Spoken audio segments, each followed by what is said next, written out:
Good morning, students. Myself, Balji Singh. First of all, welcome back after vacation. I hope you all are healthy and following the instructions as suggested by our health expert. Today, in our computer class, we are going to discuss about network devices. As you already know, what is network? Network is the collection of interconnected devices which can share resources.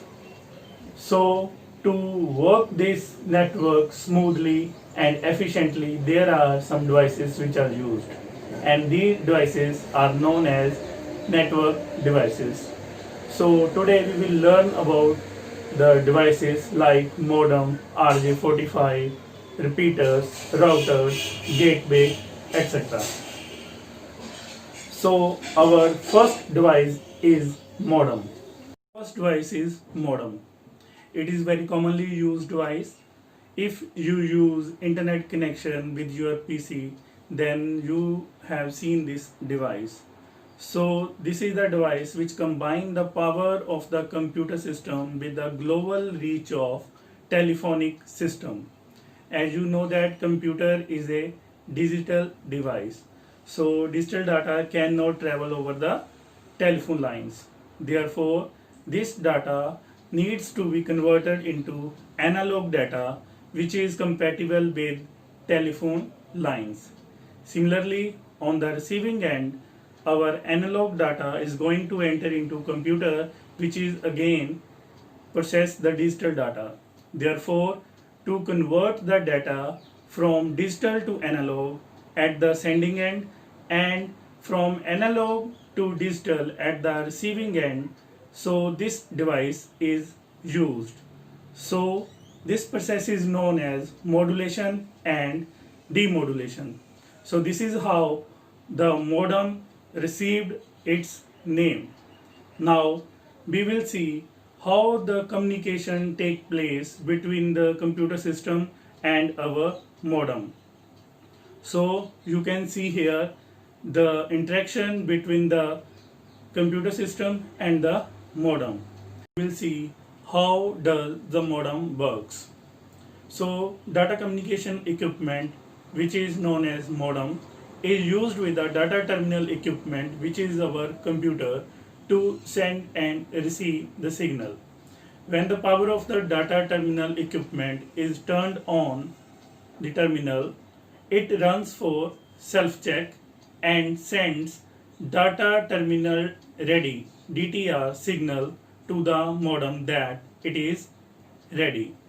And when the modem is turned on and ready to transmit, the modem send the signal data set ready to the terminal. When the terminal has the data ready to send, it send the request ready to send to the modem, and then modem send the carrier detect signal to the terminal to show that it has made a contact with the remote computer.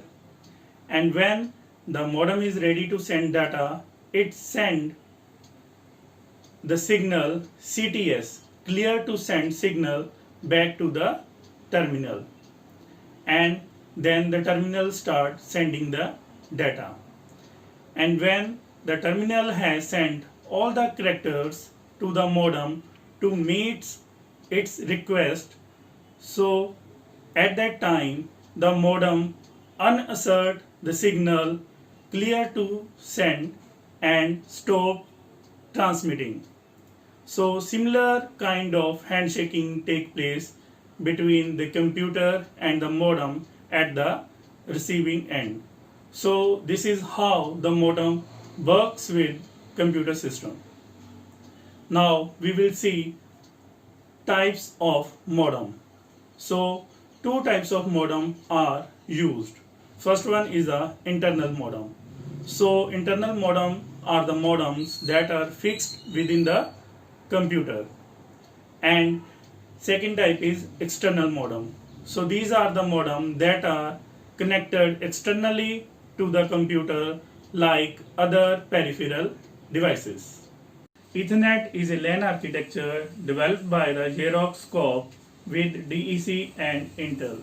It uses bus or star topology that can support data transfer rate up to the speed of 10 Mbps, and these cards are generally purchased separately from a computer. To connect the computer with Ethernet card is required. So it contains connections for coaxial twisted pair cables. For coaxial cable, it has BNC socket, and for twisted pair, it has RJ45 connection. It can have one more terminal which is known as AGUI, attachment unit interface. So it can be used to make connection with all the three coaxial cable, twisted pair cable and OFC, optical fiber cables. Next device we have switch. So switch is a device which is used to segment networks into smaller networks which are called LAN segment or subnetworks or subnets. So converting the network into subnetworks prevents traffic overloads over the network. Switch is also responsible for filtering the data because it knows the specific way to send the data. LANs that are segmented through switches are known as switched LANs. So here you can see the diagram of switch.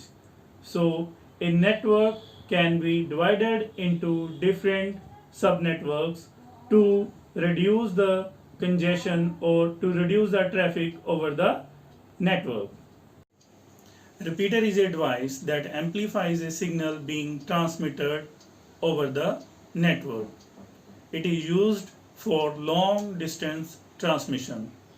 Over the distance, the cable carrying the signal lose the quality of the signal, and if the quality of the signal degrades, it fails to reach their destination.